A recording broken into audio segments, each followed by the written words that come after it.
Welcome student, कैसे आप सब। चलिए, तो हमारे जो चैप्टर चल रही है वो 12th chemistry chapter 10 halo alkane and hello arenes. ठीक है, उसमें से हम लोग हेलो एल्केन ही चल रहे हैं अभी तक से। और हेलो एल्केन के हम लोग चलते हैं अब रासायनिक गुण में चलते हैं। ठीक है, इसके भौतिक गुण भी है लेकिन भौतिक गुण ज़्यादा इंपॉर्टेंट नहीं है लेकिन इसको मैं नहीं बता रहा हूँ, है ना। आप पुस्तक वगैरह से सर्च कर लीजिएगा, जहाँ पर आपको भौतिक अवस्था में घनत्व है, गंध है, ज्वालक रंग है, क्वथनांक वगैरह बहुत सारे मिलेंगे, है ना। इसके पीछे हम लोग पढ़े थे कार्बन हाइड्रोजन बंध। अब आगे हम लोग चलने वाले हैं रासायनिक गुण, और ये बहुत ही इंपॉर्टेंट क्वेश्चन है। रासायनिक गुण में क्या क्या होता है सबको देखिए ध्यान से, है ना, कि हमारे पास जो हेलो एल्केन कितने रासायनिक गुण है। देखिए, सबसे पहले बातें करते हैं हम लोग कि सबसे पहले हम लोग इसका पॉइंट पढ़ेंगे कि हेलो एल्केन सी एक्स बंध की ध्रुवता के कारण ये अधिक क्रियाशील होते हैं। सी एक्स बंध की ध्रुवता मतलब जो कार्बन बंध है वो ध्रुवीय होते हैं। कार्बन हाइड्रोजन बंध है वो क्या होते हैं, ध्रुवीय होते हैं।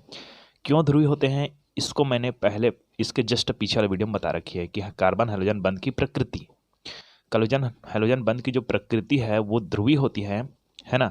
और उसी ध्रुवी के कारण क्या होते हैं, अत्यधिक क्रियाशील होते हैं। इसको मैंने पिछले वीडियो में बता रखी है, आप पिछले वीडियो में जाइए, है ना। कार्बन हाइड्रोजन बंध की प्रकृति वहाँ आपको क्लियर हो जाएगा। ठीक है, लेकिन आप इतना जानिए अभी कि हेलो एल्केन में जो कार्बन और हाइड्रोजन है, ये जो CH3 CH2 जो भी है, इसके साथ कोई भी हाइड्रोजन जुड़ता है तो ये बनता है हेलो एल्केन बनता है। तो कार्बन के साथ जुड़ता है ना हाइड्रोजन, तो हाइड्रोजन कार्बन के बीच जो बॉन्ड बनता है, बॉन्ड वो बॉन्ड ध्रुवीय होता है ना। तो हेलो एल्केन CX अर्थात कार्बन हाइड्रोजन बंध की ध्रुवीयता के कारण ये अधिक क्रियाशील होते हैं। ठीक है, अब ये बात करते हैं, लिखने की भी जरूरत नहीं, इसको थोड़ा बताने की जरूरत है ना। ठीक है, रासायनिक गुण में तो बहुत सारे रासायनिक गुण में हम लोग चलेंगे। तो सबसे पहला आपका रासायनिक गुण आता है ना, कि न्यूक्लियोफिलिक सब्स्टिट्यूशन रिएक्शन अर्थात नाभिक स्नेही, यहाँ पर लिखा हुआ है नाभिक स्नेही प्रतिस्थापन अभिक्रिया। ठीक है, ये नाभिक स्नेही प्रतिस्थापन अभिक्रिया क्या है, ठीक है, और इसकी क्रियाविधि को पूरा पढ़ेंगे हम लोग। ठीक है, उसके बाद दूसरा है विलोपन, किस हेलो एल्केन में विलोपन पढ़ेंगे। उसके बाद हेलो एल्केन में धातु के साथ क्रिया पढ़ेंगे। उसके बाद अपचयन पढ़ेंगे। ठीक है, 4 पॉइंट हम लोग पढ़ने वाले हैं, जिसमें हम लोग पहला पॉइंट में जा रहे हैं नाभिक स्नेही प्रतिस्थापन अभिक्रिया। अभिक्रिया मतलब ये किस तरह से आगे होगा, और ये जो नाभिक स्नेही प्रतिस्थापन अभिक्रिया कैसे होता है वो सब आगे पढ़ते जाएंगे। ठीक है, अभी कल नॉर्मल समझते जाइए कि हेलो एल्केन में उपस्थित हाइड्रोजन परमाणु कार्बन परमाणु की तुलना में अधिक विद्युत ऋणात्मक होता है। जो जैसे कि ये कार्बन है और उसके साथ कोई हाइड्रोजन जुड़ता है तभी हेलो एल्केन बनता है, कोई भी समूह के साथ हाइड्रोजन जुड़ता है तब हेलो एल्केन बनता है। तो ये बोला जा रहा है कि हेलो एल्केन में उपस्थित हाइड्रोजन परमाणु, ये जो हाइड्रोजन परमाणु है वह कार्बन परमाणु की तुलना में अधिक विद्युत ऋणात्मक होता है। मतलब ये कार्बन की अपेक्षा कौन, ये जो हाइड्रोजन है वो अधिक क्या होता है, विद्युत ऋणात्मक होता है, जिसके फलस्वरूप एल्किल हैलाइड का कार्बन हाइड्रोजन आबंध ध्रुवित हो जाता है। मैंने अभी बताया था यहाँ इसके जो बीच के जो बंध है वो ध्रुवीय होता है। ठीक है, जिसके फलस्वरूप अब ये दोनों जाने क्या होता है, इन दोनों जाने में विद्युत ऋणता किसमें होती है, ज़्यादा अधिक हाइड्रोजन में होता है, जिसके फलस्वरूप एल्किल हैलाइड का कार्बन, ठीक है, ये एल्किल हैलाइड इधर का एल्किल हैलाइड, ठीक है, एल्किल समूह जुड़ेगा मतलब हेलो एल्केन बनेगा, हेलो, है ना। तो जिसके फलस्वरूप एल्किल हैलाइड का कार्बन, ये एल्किल हैलाइड का कार्बन है, ठीक है, एल्किल हैलाइड का कार्बन हैलोजन आबंध ध्रुवित हो जाता है। इन दोनों के बीच जो आबंध है वो क्या हो जाता है, ध्रुवित हो जाता है, ध्रुव की ओर जाना है। जैसे कि एक गोला बनाता हूँ कि इसका ध्रुव है, इसका ध्रुव है, इसका ध्रुव है, इसका ध्रुव है, तो ये ध्रुवित होना मतलब एक कोने में जाना। ठीक है, इसके कार्बन परमाणु पर आंशिक धनावेश तथा हैलोजन परमाणु पर आंशिक ऋणावेश आता है। देखिए, सीधी बात करते हैं कि कोई भी यौगिक है वो ध्रुवी कैसा होता है बता देता हूँ आपको। ठीक है, मान लो जाए ये एक यौगिक का मैंने पिक बनाई, जिसमें यौगिक में मैं 2 तत्व दर्शा देता हूँ, A और B दर्शा दिया। अब आपको पूछा जाएगा, सॉरी इसको एक साथ दर्शा देते हैं ऐसे AB। ठीक है, तो आप पूछा जाएगा तो ये जो यौगिक है ध्रुवी है क्या, नहीं है। अब ध्रुवित कैसे होता है उसको बताता हूँ मैं, है ना, कि ध्रुवित में क्या होता है कि जो एक परमाणु A का है, एक परमाणु B का है, तो A का परमाणु एक तरफ आ जाता है पूरा पूरा, ठीक है ना, और B का परमाणु है वो एक तरफ जाता है पूरा पूरा। ठीक है, ये प्लस हो सकता है, ये माइनस हो सकता है, या तो ये प्लस हो सकता है, ये माइनस हो सकता है, मतलब ये ध्रुवित कहलाता है। उसी तरह क्या होता है कि जो ये कार्बन है, ठीक है, और ये हैलोजन है, उसमें क्या होता है कि इन दोनों कि अभी हम लोग आयन के बारे में बात नहीं कर रहे हैं। यदि इसमें क्या होता है, ये देखिए ध्यान से, है ना, कि हेलो एल्केन में उपस्थित हाइड्रोजन परमाणु कार्बन परमाणु की तुलना में अधिक विद्युत ऋणात्मक होता है, मतलब ये ज़्यादा विद्युत ऋणात्मक होता है, जिसके कारण क्या होता है कि एल्किल हैलाइड का कार्बन, ये जो एल्किल हैलाइड का कार्बन है, ठीक है, हाइड्रोजन आबंध, एल्किल हैलाइड का कार्बन हैलोजन आबंध क्या हो जाता है, ध्रुवित हो जाता है। क्या हो जाता है, ध्रुवित हो जाता है, बढ़ने लगता है, ठीक है। इसके कार्बन परमाणु पर आंशिक धनावेश, अब इधर की बढ़ रहा है, मतलब इसमें आंशिक क्या आने लगता है, धनावेश आने लगता है, ठीक है, तथा हैलोजन परमाणु पर आंशिक ऋणावेश आते हैं। तो देखो ये प्लस आवेश और ये धन माइनस आवेश इसमें बढ़ रहा है, मतलब ध्रुव की ओर जा रहा है ना, ठीक है। मतलब एक तरफ क्या है, यहाँ पर बताया मैंने, एक तरफ ए है, एक तरफ बी है, उसी तरह एक तरफ ये प्लस आयन इधर है, माइनस आयन है, मतलब ये ध्रुवित हो जाता है ये, ठीक है। ओके, यही समझना है अपने को, ठीक है। कार्बन परमाणु पर उपस्थित आंशिक आवेश, ये जो कार्बन परमाणु पर उपस्थित है जो आंशिक आवेश है, ठीक है, आंशिक धनावेश है ना, कार्बन परमाणु को नाभिक स्नेही अभिकर्मक के लिए अधिक सुग्राही बना देता है। अब इसका अर्थ क्या हुआ, इसका अर्थ यह हुआ कि जैसे कि कार्बन है, ये कौन सा आयन हो गया, प्लस आयन हो गया, ठीक है ना। अभी हाइड्रोजन को भूल जाइए इसको, है ना, हाँ ये वर्ड को समझना कि कार्बन परमाणु पर उपस्थित आंशिक धनावेश, है ना, ये जो आंशिक धनावेश है वह कार्बन परमाणु को नाभिक स्नेही अभिकर्मक, अच्छा मैं यहाँ पर मैं लिख देता हूँ नाभिक स्नेही अभिकर्मक, किसी को एन को लिख दिया मैंने, ठीक है, क्या, नाभिक स्नेही अभिकर्मक, ठीक है।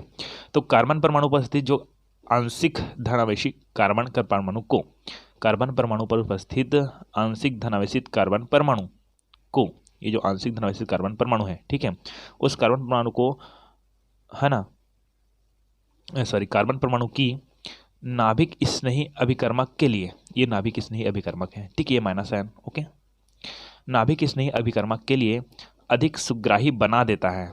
मतलब ये कौन है, ये नाभिक स्नेही, नाभिक स्नेही है ये, ठीक है। तो क्या करेगा, इसको पता चलेगा कि इसके पास कौन सा आयन है, प्लस आयन है, आंशिक रूप से है ना प्लस आयन, तो ये इसकी ओर क्रिया करेगा ना, करेगा नहीं करेगा, बस यही समझ रहे हैं आपको, ठीक है, कि ये क्या करता है कि इसका इस कार्बन का आंशिक रूप से धनावेशित होना ना इस नाभिक से अभिकर्मक को अपनी ओर सुग्राही बनाने का कार्य करता है, ठीक है। तो यहाँ पर देखिए कि कार्बन परमाणु की नाभिक स्नेही, कार्बन परमाणु की, ये जो कार्बन परमाणु है उस कार्बन परमाणु की जो नाभिक स्नेही अभिकर्मक के लिए अधिक सुग्राही बना देता है, ठीक है। ओके, मतलब ये इसका प्लस आयन होना, ये जो नाभिक स्नेही अभिकर्मक है इसको अपने ओर आकर्षित करता है, ठीक है। इस प्रकार नाभिक स्नेही अभिकर्मक एल्किल हैलाइड के, ये जो नाभिक स्नेही अभिकर्मक है वह एल्किल हैलाइड के, है ना, धनावेशित कार्बन के साथ अन्योन्य क्रिया करके, अन्योन्य क्रिया क्या है भाई, जैसे कि ये दो अणु हैं चाहे परमाणु हैं, इन दोनों के बीच क्या होता है, प्रतिकर्षण भी हो सकता है, आकर्षण भी हो सकता है, ठीक है, उसी को हम लोग बोलते हैं अन्योन्य क्रिया। क्या बोलते हैं हम लोग, अन्योन्य क्रिया। चलिए, तो क्या होता है कि इस प्रकार नाभिक स्नेही, ये जो नाभिक स्नेही है, ठीक है, अभिकर्मक एल्किल हैलाइड, ये जो एल्किल हैलाइड का है ना ये, ठीक है, एल्किल हैलाइड के धनावेशित कार्बन के साथ, इस धनावेशित कार्बन के साथ अन्योन्य क्रिया करके, ठीक है, सी हैलाइड आबंध तोड़ देते हैं। मतलब ये कार्बन और हैलोजन के बीच जो बंध होता है उस बंधन को ये आकर क्या कर देता है, तोड़ देता है, जन्म जन्म के बंधन को, ठीक है ना। वह नया कार्बन नाभिक स्नेही आबंध बनाते हैं तथा नया, अब देखिए ये नाभिक स्नेही आया और ये जुड़ा हुआ है किसके साथ, हैलोजन के साथ जुड़ा हुआ है ये कार्बन, तो इस बंध को क्या कर देता है, वो तोड़ देता है और स्वयं जुड़ जाता है। मतलब CNU, ऐसे ये मतलब नॉर्मल नहीं बना रहा हूँ, एन मतलब नाभिक स्नेही कर सकते हैं हम लोग, ठीक है, ऐसा आप सोडियम मत मान लेना, है ना, ये नाभिक स्नेही है। अब ये जुड़ गया तो क्या बन गया, कार्बन नाभिक स्नेही बंध बन गया यहाँ पर, ठीक है, इसका बंध तोड़ दिया और खुद जुड़ गया, ठीक है। तो इस प्रकार नाभिक स्नेही अभिकर्मक एल्किल हैलाइड के धनावेशित कार्बन के साथ अन्योन्य क्रिया करके कार्बन हैलाइड आबंध तोड़ देते हैं। जो कार्बन हैलाइड है ना, वो आबंध को क्या कर देते हैं, तोड़ देते हैं। वह नया कार्बन नाभिक स्नेही, कार्बन और ये नाभिक स्नेही आबंध बनाते हैं, ठीक है, ये क्लियर हो गई। अब बात करते हैं हम लोग कि, है ना, थोड़ा से कि ऐसी अभिक्रिया, ठीक है, नाभिक स्नेही प्रतिस्थापन अभिक्रिया पढ़ रहे हैं हम लोग ना, ये क्या सा अभिक्रिया है इसको बताना पड़ेगा ना अपने को, ठीक है। तो ऐसी अभिक्रिया जिसमें प्रबल नाभिक स्नेहक, न्यूक्लियोफिलिक बोलते हैं, इसलिए हम लोग NU का प्रदर्शित कर रहा था मैं, ठीक है, न्यूक्लियोफिलिक, ठीक है। ऐसी अभिक्रिया जिसमें प्रबल नाभिक स्नेहक न्यूक्लियोफिलिक दुर्बल नाभिक स्नेहक को, ठीक है, प्रतिस्थापित कर देते हैं। अब देखिए ये कार्बन है, उसके साथ जुड़ा था हैलोजन, है ना, और यहाँ पर आ गया न्यूक्लियोफिलिक मतलब नाभिक स्नेही। तो ये कार्बन है उससे जुड़ा हुआ था कौन, हैलोजन, तो हैलोजन भी एक प्रकार से नाभिक स्नेही है ना, ठीक है ना। अब ये न्यूक्लियोफिलिक है, ये अधिक नाभिक स्नेही है। ओके, तो क्या करता है, ये जो हैलोजन है उस हैलोजन को हटा देता है और खुद जुड़ जाता है। मतलब ये जो दुर्बल नाभिक स्नेही है, इस दुर्बल नाभिक स्नेह को हटाकर प्रतिस्थापित करके स्वयं इसकी जगह आ जाता है। तो यही बोला जा रहा है कि ऐसी अभिक्रिया जिसमें प्रबल नाभिक स्नेहक दुर्बल नाभिक स्नेहक को प्रतिस्थापित कर देता है, नाभिक स्नेही प्रतिस्थापन अभिक्रिया कहलाती है। क्लियर होगी बात मेरी? चलिए, तो वो तो हो गया नाभिक स्नेही अभिकर्मक, वो केवल क्या था, केवल परिभाषा था उसका, ठीक है, क्रियाविधि नहीं था, है ना। तो चलिए आगे चलते हैं हम लोग एल्किल हैलाइड के नाभिक स्नेही प्रतिस्थापन अभिक्रिया के लिए उदाहरण, एल्किल हैलाइड के लिए बात करते हैं, ठीक है। हम लोग जानते हैं कि कोई भी एल्किल हैलाइड है, उसी एल्किल हैलाइड से उस हैलोजन को निकालकर जो नाभिक स्नेही उसकी जगह पर शिफ्ट हो जाता है, ठीक है, यही हम लोग पढ़े हैं, है ना।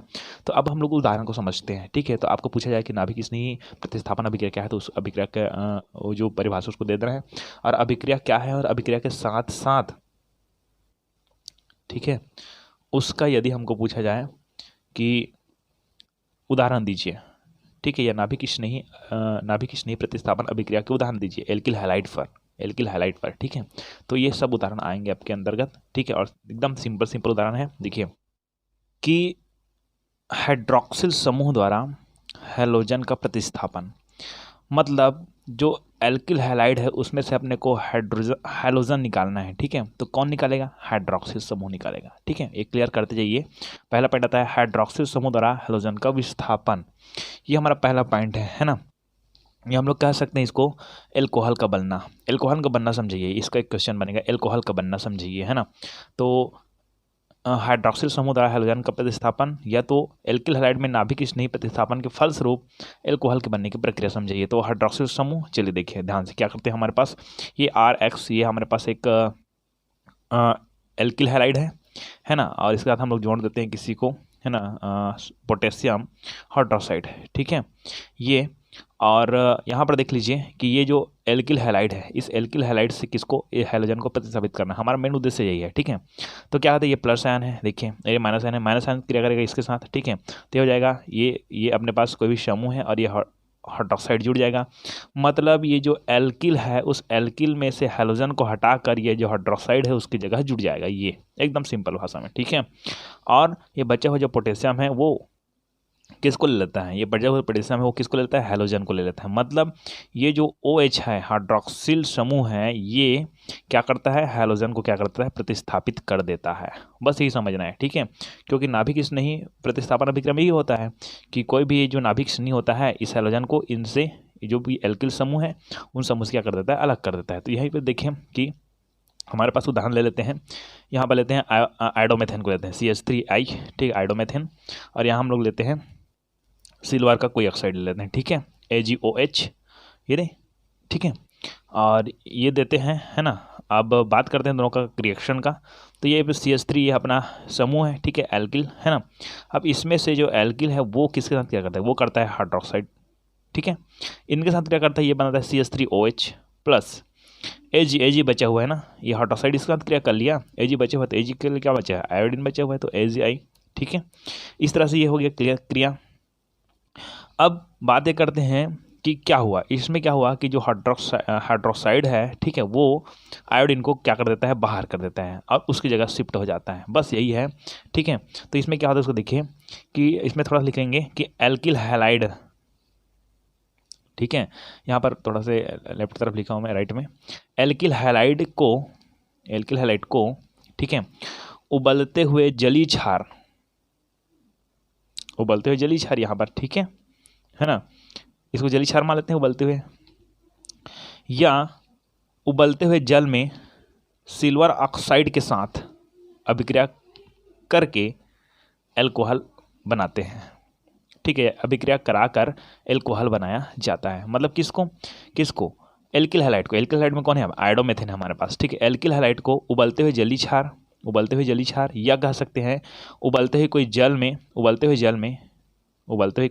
उस जल में AgOH के साथ अभिक्रिया करके एल्कोहल बनाते हैं। मतलब ये जो AgOH है ना, ठीक है, ये उबलते हुए जल में, ठीक है, AgOH के साथ क्रिया करवाया जा रहा है, किसको, आयोडोमेथेन को, ठीक है। तो यहाँ पर ये मेथेनॉल बनता है CH3OH, ठीक है, मेथेनॉल बन जाता है।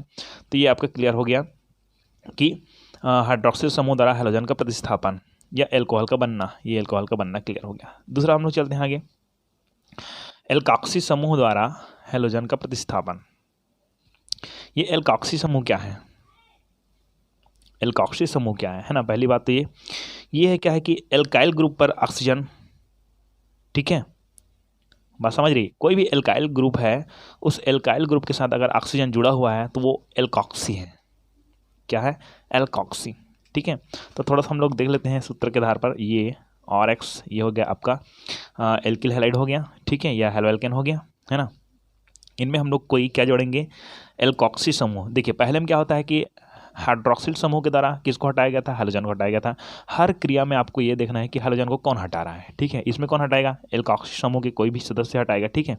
तो हमारे पास ये देख लेते हैं एल्कॉक्सी में, है ना, ये सोडियम और ऑक्सीजन के साथ जुड़ा हुआ कोई भी, ठीक है, एल्काइल समूह, ये R लिखा हुआ है, एल्काइल समूह है, ठीक है, ओके। जब गर्म करते हैं तो क्या होता है कि ये जो R है, ठीक है, ये जो एल्कॉक्सी है, ये जो OR ना, OR ये सोडियम को अलग कर देते हैं, ठीक है। ये OR ये एल्कॉक्सी समूह ये क्या करता है, इनके साथ क्रिया करता है, ठीक है, इसके साथ क्रिया करता है। एल्किल हैलाइड के ये जो समूह है, कार्बन समूह, उसके साथ क्रिया करता है, तो क्या बन जाता है, ये ROR, ठीक है, ये दोनों जने और ये, ठीक है। अब क्या बचा, सोडियम बचा।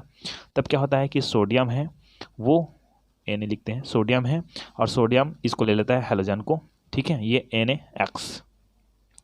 अब ये बनाता है, ये आपका सूत्र क्लियर हो गया, ठीक है। अब थोड़ा देखते हैं, कोई सूत्र लेते हैं, जैसे कि हमारे पास कोई एल्किल हैलाइड में हम लोग लेते हैं एथिल को, C2H5, ये हो गया आपका Cl जुड़ा हुआ है, Cl साथ में ना, ठीक है। तो क्या बोलेंगे, एथिल क्लोराइड, इसको बोलेंगे हम लोग एथिल क्लोराइड। ब्रोमाइड में ही ले सकते हैं आप, कोई दिक्कत नहीं, ठीक है, एथिल क्लोराइड।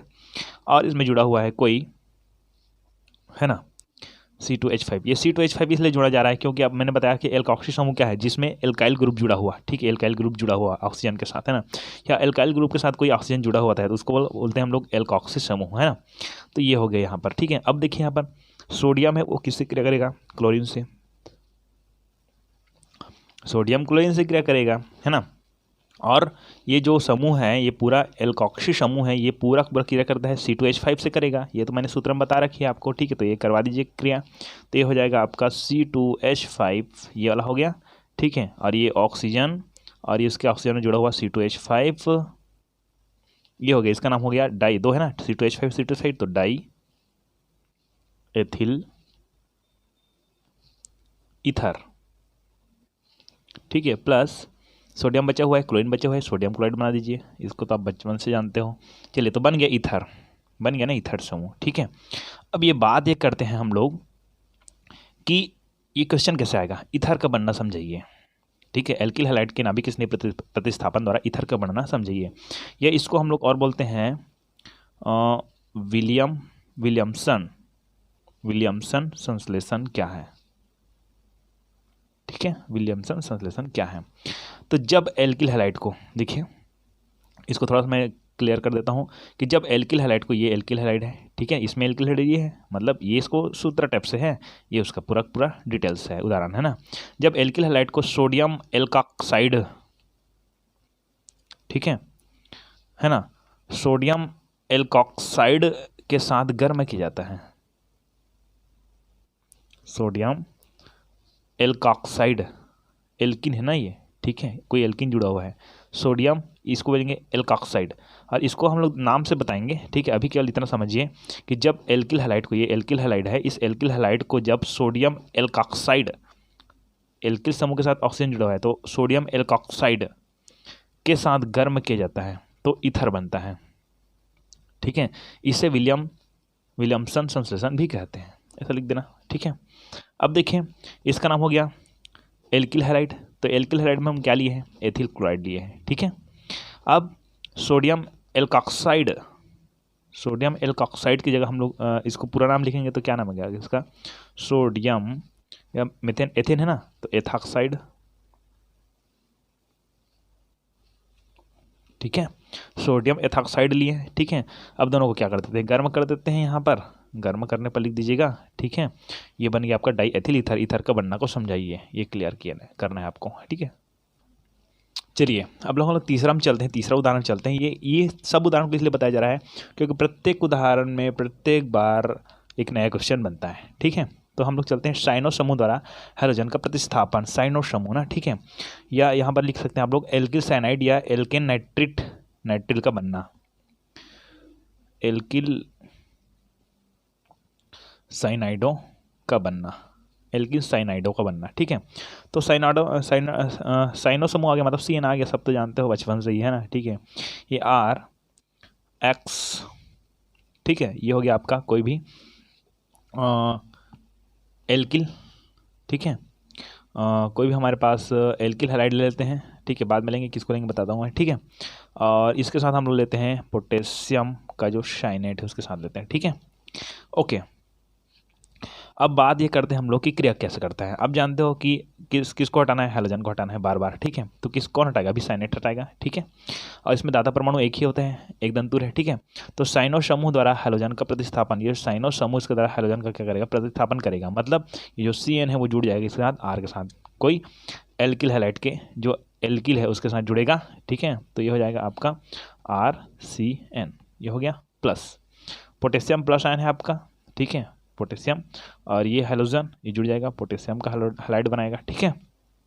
चलिए अब ये आपका क्लियर कर देते हैं सूत्र के माध्यम, सॉरी उदाहरण के माध्यम से, ठीक है। हम लोग लेते हैं C2H5, ठीक, ये एथिल क्लोराइड लेते हैं, ठीक है, और पोटेशियम इस साइनेट का, ठीक है। अब क्रिया करवाते हैं। तो पहले तो बात यह है कि इसके साथ क्रिया करेगा भाई, ये तो आप जानते हो, ठीक है। तो C2H5CN, ठीक है, ये हो जाएगा, और प्लस KCl, ये हो जाएगा इधर से, ठीक है ना, ठीक है। फिर क्या है अपने पास, ये एथिल है, एथिल, और ये क्या है, साइनाइड है, ये cyanide, cyanide ethyl cyanide, potassium chloride बन गई है। ये इसको हम लोग क्या बोलते हैं, मेथेन एथेन है ना, मेथेन एथेन प्रोपेन कह सकते हैं क्योंकि कार्बन है ना अपने पास, तो इसको हम लोग बोल सकते हैं प्रोपेन, 3 कार्बन है, 1 2 3, CN के साथ एक नहीं जुड़ा है जी, प्रोपेन नाइट्राइल, ये भी कह सकते हैं इसको, ठीक है। इस तरह से इसका बनना भी क्लियर हो गया है ना। चलिए तो हम लोग 5 नंबर पहुंचते हैं, ठीक है। और इस चीज़ को मैं छठवां भी क्लियर करूंगा, ठीक है, 5वां और 6वां एक साथ करेंगे। 6वां भी रहेगा, क्या रहेगा, नाइट्राइट समूह द्वारा हैलोजन का प्रतिस्थापन, ठीक है, नाइट्राइट समूह। अब नाइट्राइट के बारे में बात करते हैं थोड़ा से। तो NO2 होता है, ये कैसा होता है, ये होता है आपका नाइट्राइट के रूप में कहे तो, है ना, ये रहेगा आपका O, ये single bond N, double bond O, ठीक है। इधर और किस साथ जुड़ा है, तो 2 बॉन्ड ऑक्सीजन का क्लियर हो रहा है, और 1 2 3 नाइट्रोजन का क्लियर हो रहा है, ऑक्सीजन का भी 2 क्लियर हो रहा है, ठीक है, इस तरह से, है ना। अब ये बात करते हैं कि कौन कौन से मान जाए समूह से जुड़ता है, ठीक है, कौन कौन से तत्व के साथ जुड़ता है। तो ये क्लियर आपको कब होगा, जब दिखे, है ना। सबसे पहले बात करते हैं हम लोग नाइट्रो एल्केन का बनना या नाइट्रो एल्केन का निर्माण, है ना। और यहां लिख देता हूं मैं एल्किल नाइट्राइट का निर्माण, एल्किल नाइट्राइट का निर्माण, एल्किल नाइट्राइट का निर्माण। चलिए मैं सूत्र क्लियर कर देता हूं। ये RX हो गया अपने पास, है ना, ये हो गया आपका कोई भी एल्किल हैलाइड हो गया, ठीक है। और उसके साथ जोड़ते हैं हम लोग यदि, है ना, सिल्वर नाइट्राइट को, ओके। यहाँ देखिए, यहाँ मैं बात करता हूँ एथिल नाइट्राइट का बनना, यही NO2 है और यही आपका ONO, ये है ना, ठीक है। दोनों में फ़र्क है ना, देखिए क्या फ़र्क है, इसको ऐसे लिखे हैं लेकिन कोई फ़र्क नहीं, ये भी याद रखना, NO2 डबल O और एक नाइट्रोजन। अब तरीका क्या है, तरीका ये है कि जब मैं बात करूँगा RX, ठीक है, इसके साथ हमको जोड़ना है, ये सिल्वर का जोड़ दिया हूँ, तब NO2 लिख दिया हूँ, ठीक है। अब मैं जोड़ता हूँ पोटेशियम को, पोटेशियम नाइट्राइट, ठीक है, पोटेशियम नाइट्राइट, उसको सिल्वर नाइट्राइट बोला ना, ये है पोटेशियम नाइट्रेट, ये सिल्वर नाइट्रेट ना, ये पोटेशियम नाइट्रेट, तो ये जुड़ा है ऐसे है ना, N, ये डबल बॉन्ड, ये जुड़ा है ऐसे, ठीक है ना। अब मान लो जब हम लोग क्रिया करवाते हैं, ठीक है, इसमें भी क्रिया करवाते हैं, तब क्या हो जाएगा, ये जो R है वो जुड़ जाएगा किसके साथ, NO2 के साथ, ठीक है। तो ये बन जाएगा आपका RNO2 प्लस ये Ag जुड़ जाएगा X के साथ, तो ये Ag, X मतलब हेलोजन, ठीक है। अब इसमें बात करते हैं, अब इसमें होता क्या है, इसमें क्या होता है कि जो R है वो जुड़ जाएगा इसके साथ, तो कैसे जुड़ेगा देखिए, RON डबल बॉन्ड O, ऐसा, ठीक है ना, इस तरह से जुड़ रहा है ये। अब इसके साथ पोटेशियम है ना, तो पोटेशियम के साथ हेलोजन को जोड़ेगा, क्योंकि R को ये जोड़ गया ना, अब हेलोजन को ये जोड़ेगा एक के, तो KX ये हो गया। मतलब आपको समझना है क्या है कि इसमें तो ऐसे लिखा हुआ है, क्योंकि ऑक्सीजन का 2 बॉन्ड में क्लियर हो जाता है ना, ऑक्सीजन है 2 बॉन्ड में क्लियर होता है, 1 और 2, 2 बॉन्ड में, ठीक है। नाइट्रोजन 3 बॉन्ड में क्लियर होता है, 1 2 3, ये भी क्लियर है, और ऑक्सीजन फिर 2 बॉन्ड में क्लियर होता है, 1 2, ये भी क्लियर है। अब बात करते हैं इसकी, तो ये कैसे जुड़ा हुआ होगा, ठीक है। ये जुड़ा हुआ होगा आपका, ठीक है, कि इसको मैं थोड़ा क्लियर कर देता हूँ थोड़ा से, कि R के साथ ये जुड़ा है, ये जो NO2 है वो कैसे जुड़ा है, ये जुड़ा है आपका N डबल बॉन्ड O, और ये यहाँ पर तीर का निशान होगा ना, ठीक है। ये इसका मतलब क्या है, इसका मतलब ये है कि इनके साथ तो साझा हो रही है नाइट्रोजन का ना, ठीक है, लेकिन नाइट्रोजन के बाह्यतम कोश में कितने इलेक्ट्रॉन होते हैं, 5 इलेक्ट्रॉन होते हैं ऐसे। 3 तो एक एक ये तीनों बॉन्ड में खर्च हो गया ना, ठीक है, तीनों बॉन्ड में खर्च हो गया, लेकिन जो 2 बचा हुआ है उस 2 को पूरा पूरा यहाँ से यहाँ डोनेट होता है, इसलिए यहाँ पर एक बॉन्ड लगा हुआ है उपसहयोजी टाइप से, ठीक है। ये क्लियर हो गया, तो ये इस तरह से बंधा हुआ है ना, और ये एकदम क्लियर है, ये इसमें किसी को इलेक्ट्रॉन देने लेने की ज़रूरत नहीं है अपने को, ठीक है, अलग से 2 इलेक्ट्रॉन वगैरह, ठीक है। ये क्लियर है अपने पास, ये बॉन्ड क्लियर करता है ना ये वाला। चलिए अब यहाँ पर बात करते हैं हम लोग थोड़ा से, ये सूत्र तो हो गया, अब हम लोग उदाहरण में देखते हैं। तो उदाहरण में देता हूँ किसका, ये कोई भी alkyl C2H5 methane ethane alkyl highlight कर देते हैं C2H5Cl, ओके।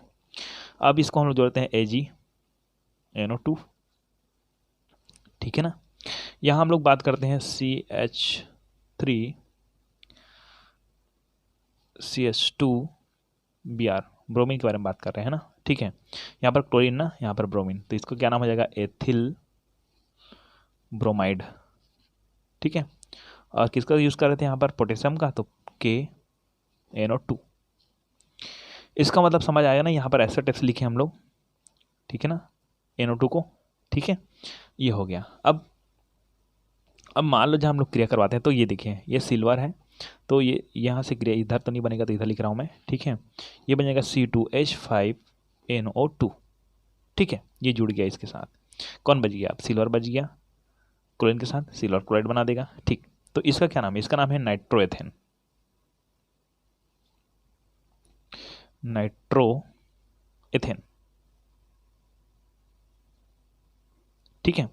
अब हमने क्या था, यहाँ पर लिखा था नाइट्रो एल्केन का बनना, तो नाइट्रोएथेन बना ना, यहाँ पर एल्किल नाइट्राइट का निर्माण, तो ये क्या क्या होता है यहाँ पर, ये देखिए, ठीक है, ये क्रिया करवाते हैं, तब क्या होता है कि सबसे पहले CH3CH2 ये इसके साथ जुड़ा हुआ है ना, ये Br को क्या करेगा, प्रतिस्थापित करेगा Na2, तो Na2 किसके साथ जुड़ेगा, इसके साथ जुड़ेगा, तो कैसे जुड़ेगा, ये ऐसे टाइप से जुड़ेगा, ऑक्सीजन एक नाइट्रोजन और डबल बॉन्ड O, ठीक है, प्लस ये जो पोटेशियम है अब Br के साथ जुड़ेगा, पोटेशियम ये ब्रोमाइड, ठीक है। तो इसका क्या नाम है, इसका नाम है आपका एथिल नाइट्राइट,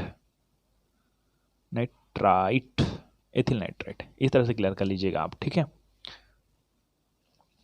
चलिए तो एमिनो समूह द्वारा आगे हम लोग चलते हैं, एमिनो समूह द्वारा हैलोजन का प्रतिस्थापन, ठीक है।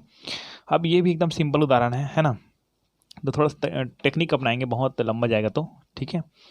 तो 7 नंबर में हम चलते हैं एमिनो समूह द्वारा, ठीक है। तो हमारे पास एक सूत्र लिखते हैं RX, इसका हम कोई भी एमिनो समूह NH3, बट ये 2 इलेक्ट्रॉन यहाँ पर कॉफी, क्योंकि 3 यहाँ से ले ले, 2 यहाँ पर बिंदु डाल देते हैं, ठीक है। इसको हम लोग अगर 100 डिग्री सेल्सियस ताप पर गर्म करते हैं भाई, तो ये जो R है वो NH3 के साथ क्रिया करेगा, है ना, NH3 के साथ क्रिया करेगा, तो NH3 के साथ भाई यहाँ एक्स है, सॉरी आर के साथ एक एक्स है, ये कहाँ जाएगा, ये जाएगा उसके एक हाइड्रोजन से, मतलब ये आर, ये बन जाएगा आपका N H H plus H X, hydrogen के साथ कोई हाइड्रोजन जुड़ जाएगा, ठीक है ना। तो ये आपका ये जो पहला नंबर का एमीन है ना, ठीक है, बात क्लियर करते हैं हम लोग, ठीक है। जैसे कि हम लोग जोड़ देते हैं CH3CH2Br को, ठीक है ना। अब हम लोग NH3 को हम लोग कुछ ऐसे लिख सकते हैं, इसमें से एक हाइड्रोजन बाहर करके एक हाइड्रोजन यहाँ NH2, ठीक है ना, NH3 को जी। तो ये हो जाएगा आपका, क्रिया कैसे करेगा, ये क्रिया करेगा किसके साथ, ये जो NO2 है ये जुड़ेगा इसके साथ और ये इसके साथ जुड़ जाएगा, तो ये बन जाएगा आपका CH3CH2, ये हो गया, और NH2। बट NH2 में क्लियर नहीं होता है, एथेन के साथ एमीन जुड़ा हुआ है, एथनामीन हो जाएगा ये, ठीक है। अभी भी क्लियर नहीं हो रहा है, तो आगे क्लियर करते जाएंगे हम लोग। HBr ये जुड़ गया, ये तो क्लियर हो गया, इधर का क्लियर हो गया, हाइड्रोजन के साथ Br जुड़ गया, एक हाइड्रोजन यहाँ से, ये 3 हाइड्रोजन में से एक हाइड्रोजन यहाँ से और ये Br के साथ जुड़ गया। अब ये CH3CH2CH2, तो ये हो जाएगा आपका एथेन एमीन, तो एथना एमीन लिखेंगे, एथनामीन लिख देंगे इसको, ठीक है। अब क्लियर करना पड़ेगा ना पूरा, एथना एमीन को देखते हैं इधर हम लोग, CH3CH2NHH, ठीक है। ये आगे और क्यों बढ़ा रहा हूँ इसको समझना, एल्किल समूह द्वारा, ठीक है, हाइड्रोजन का प्रतिस्थापन, हाइड्रोजन का तो प्रतिस्थापन हो गया, लेकिन आगे क्यों बढ़ाया जा रहा है, क्योंकि यहाँ पर NH2 है ना भाई, यहाँ पर NH3 आ जाता है ना, तो हमारे कोई दिक्कत नहीं होती, ठीक है। ओके चलिए आगे चलते हैं। CH3CH2NHH प्लस, है ना, हम लोग कोई चलते हैं ब्रोमो एथेन में, BrCH2CH3, इसको ऐसे लिखते हैं CH3CH2Br भी लिख सकते हैं, ठीक है।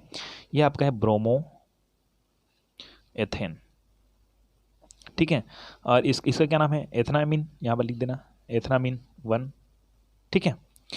अब ये तो क्लियर हो गया। अब यहाँ पर ये क्लियर कर लेते हैं कि हमारे पास जो NH है, ठीक है, NH है और यहाँ पर एक हाइड्रोजन है, तो आप जानते हो कि एक हाइड्रोजन किसको ले लेता है, Br एक हाइड्रोजन को ले लेगा, ठीक है। बचा कौन, NH बचा, और कौन बचा, CH3CH2 बचा हुआ ना, और हमारे पास Br को कौन ले लिया, एक हाइड्रोजन ले लिया, हाइड्रोजन को Br ले लिया, ओके।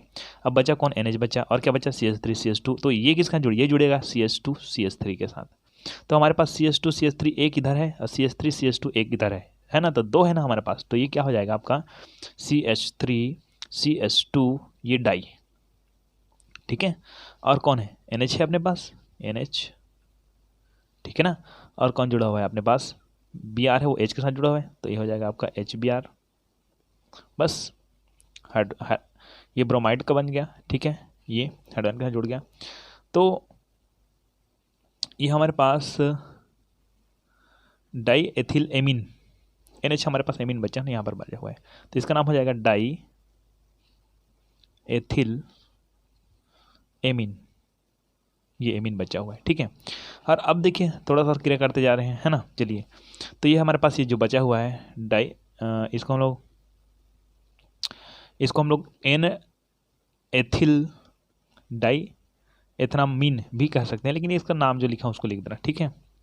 तो ये हो गया आपका CH3.CH2, ये जुड़ा हुआ है ना दोनों, ठीक है ना, 2, और ये हमारे पास N और H बचा है, यहाँ पर N पे, इसको मैं अलग अलग कर देता हूँ, ठीक है, प्लस BrCH2CH3, फिर जोड़ रहे हैं किसके साथ, ब्रोमो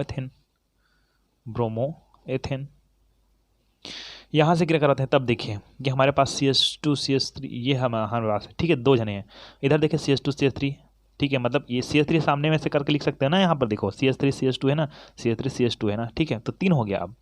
अब ये हाइड्रोजन किसको ले लेगा, ब्रोमीन को। अब कौन बचेगा, N बस बचेगा, क्या बचेगा, N बचेगा अपने पास, N बचेगा ना भाई। तो यहाँ क्या हो जाएगा, CH3CH2, ये 3 हो गया, अब 2 इधर एक इधर और N, ठीक है। अब कौन बचा, Br बचा, H बचा, HBr, इसका नाम हो जाएगा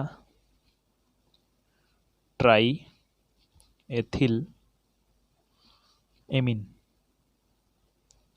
एमीन यहाँ पर एन जुड़ा हुआ है ना, ठीक है, एमीन, ये भी हो गया। ये आपका 3 वाला बनेगा। अच्छा ये 2 वाला बनेगा, ये फर्स्ट वाला है ना, ये 2 ये 3, ठीक है, टर्सरी टाइप से। अब क्लियर करते हैं आगे, CH3.CH2, ये 3 में है ना, ये 3 में ना ट्राई एथिल एमीन है ना, ये है ना, ट्राई एथिल एमीन है ना, ठीक है, N plus Br CH2CH3, same same जा रहा हूँ फिर, है ना। अब क्रिया करवाते हैं, तो फिर ये क्रिया करेगा इसके साथ, तो हो जाएगा आपका CH3CH2 ये, ठीक है।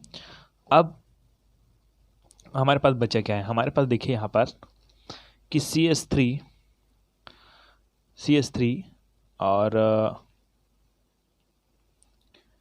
CH2 3 है, एक है ना इधर, एक है, और हमारे पास एक इधर है, ठीक है, CH2 CH3, और ये हमारे पास N है और Br है, तो ये हो जाएगा 4, और ये जो N है वो आपका हो जाएगा प्लस आयन में, और ये Br है वो माइनस आयन में, तो इसका नाम हो जाएगा 4 है ना, टेट्रा एथिल अमोनियम ब्रोमाइड।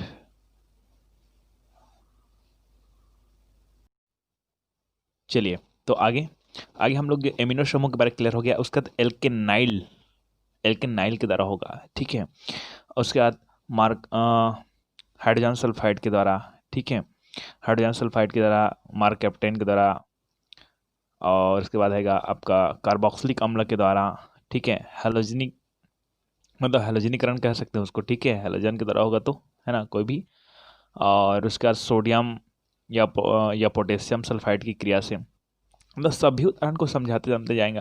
अगर इसमें से किसी उदाहरण को आपको चाहिए, ठीक है, तो आप कमेंट बॉक्स में कह सकते हैं कि इसका उदाहरण समझाइए करके, बट मैं सीधा चलता हूँ 11वां नंबर में, कार्बोक्सिलिक अम्ल के सिल्वर लवण के साथ क्रिया, अर्थात एस्टर का बनना, एस्टर का बनना ज़्यादा बेटर है, ठीक है। चलिए तो एस्टर का बनना हम देखिए, तो हम सबसे पहले बात करते हैं हम लोग ये एल्किल हैलाइड के बारे में, ठीक है। ये जो एल्किल हैलाइड है, चलिए कोई भी एल्किल हैलाइड ना, एल्किल हैलाइड को क्या कहता है, कार्बोक्सिलिक अम्ल। एल्किल हैलाइड को कार्बोक्सिलिक जो अम्ल है, उस अम्ल के सिल्वर लवण के साथ, है ना, सिल्वर लवण के साथ गर्म करने पर कार्बनिक एस्टर बनता है, कार्बनिक एस्टर बनता है, ठीक है, एस्टर मेन है आका, ठीक है। तो हमारे पास ये, ठीक है, सिल्वर का जो लवण है हमारे पास, ठीक है, इसके साथ कोई जुड़ेगा आपका, है ना, कार्बोक्सिलिक अम्ल, यहाँ हम लोग बनाते हैं सिल्वर का लवण के साथ ये डबल बॉन्ड O, ये इसको क्रिया करवाना है, ठीक है। तो क्या हो जाएगा आपके पास, जो यहाँ पर ये जो R है, ये जो समूह है, कोई भी ना एल्किल हैलाइड का जो कोई समूह है, वो समूह क्रिया करेगा इनके साथ पूरा का पूरा, और ये Ag है वो क्रिया करेगा किसके साथ, आयोडीन के साथ, ठीक है। तो ये हो जाएगा आपका ये RC डबल बॉन्ड, यहाँ पर डबल बॉन्ड O, ये R। अब ये बात आती है कि यहाँ पर 2 R लिख देते, एक को समझने के लिए आप डेस लगा सकते हो, यहाँ पर डेस कर सकते हो, ऐसे डेस, यहाँ पर डेस, क्योंकि वाला जुड़ा है इस तरफ जुड़ा है करके जी, ठीक है, क्योंकि दिक्कत होती है कि कार्बन से जुड़ा है ऐसे समझ जाते कि जने, है ना, तो यहाँ से जुड़ा हुआ है, ठीक है ना, ओके, ये R डेस कर दे इसके, है ना, प्लस Ag सिल्वर आयोडाइड बन गया। इस तरह से ये सूत्र बन गया उसका। तो देखिए एल्किल हैलाइड को कार्बोक्सिलिक अम्ल के सिल्वर लवण के साथ गर्म करने पर कार्बनिक, ठीक है, एस्टर बनता है। कार्बोक्सिलिक अम्ल, ये कार्बोक्सिलिक अम्ल के सिल्वर लवण, ठीक है। तो हम लोग इसको पूरा क्लियर कर देते हैं, CH3COO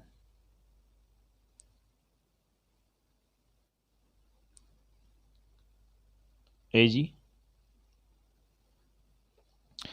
ये अपने पास ये जो सिल्वर लवण है, ठीक है, कार्बोक्सिलिक अम्ल के, ये जो कार्बोक्सिलिक अम्ल है उसका सिल्वर लवण है, उसको हम लोग किसी न किसी किसके साथ करवा देते हैं। यह हमारे पास है BrC2H5, इसको मैं उल्टा लिख रहा हूँ, ठीक है ना। तो ये हो जाएगा आपके पास है ना,